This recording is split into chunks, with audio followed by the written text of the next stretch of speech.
quite an impressive show right now. Nissan is putting on unveiling this Leaf. Tell us, they're unveiling this and selling this into a market right now that is like what in the electric vehicle industry? Describe the state of play right now, Ali.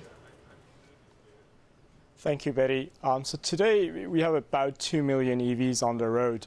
And to Nissan's credit, they were one of the first major OEMs that launched the mass market, the first generation Leaf back in 2010, as you mentioned. Leaf certainly did well in terms of overall sales, but it undershot what Nissan originally wanted to target. Back in 2007 to 2009, when originally Nissan came up with this electrification strategy, the company was talking about having 500,000 EVs on the world's roads by 2015. They certainly undershot, even though they have taken the lead. And as you mentioned, nowadays they're competing with a lot more new EVs on the market. We saw the Tesla Model 3 come in a few weeks ago with a range that is almost triple the range, the full package of it almost triple the range of the prior Leaf version, and also the Chevy Bolt has a very good range in terms of 200 miles plus. So the question is really, what is Nissan going to offer with this next generation Leaf? Is it going to try to beat the Bolt, try to match at least the basic version of the Model 3? Those are the questions that everyone is wondering. Yeah, and the question is, how is Leaf really going to perform in markets like China, which has been the big leader in the EV market as well? I mean, which countries do you think can actually surpass the rise that we see in the electric vehicle industry in China at the moment?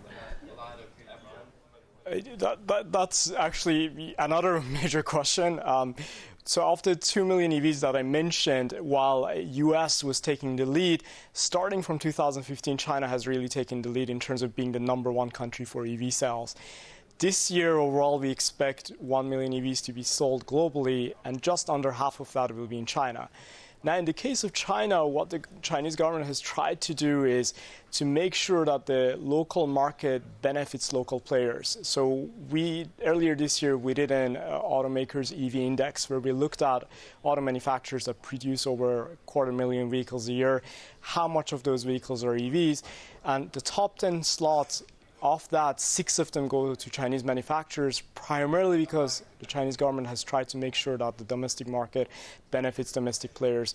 The way they've done this is they've tried to make sure that the subsidies go into vehicles that are produced by a domestic manufacturer or a joint venture. So in the case of Nissan, for example, the Leaf is not directly sold under a Nissan Leaf brand, rather it's done under a brand by Dongfeng Motors. And earlier this year, Nissan and its partner Mitsubishi Motors also announced that they're going to try to work with Dongfeng again to launch more EV models in China. But the Chinese market is, of course, everyone watching it, and it is going to grow rapidly. It remains to be seen how well the Chinese government will be able to protect the domestic market to benefit only domestic players, though. Right, but that lead in the market, though, or China's lead in the market, is that an advantage for the Chinese manufacturers, Ali?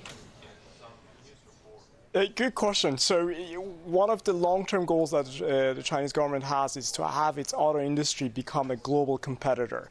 So basically consider in New York, down on Fifth Avenue, having Chinese brand names like BYD and Geely going down the street.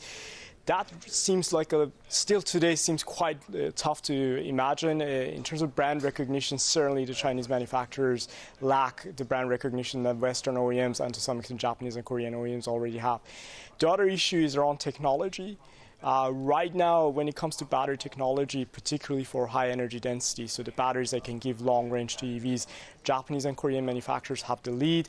This is not just in the cell technology, but also a lot of the key materials where these companies own the IP as well as the supply chain.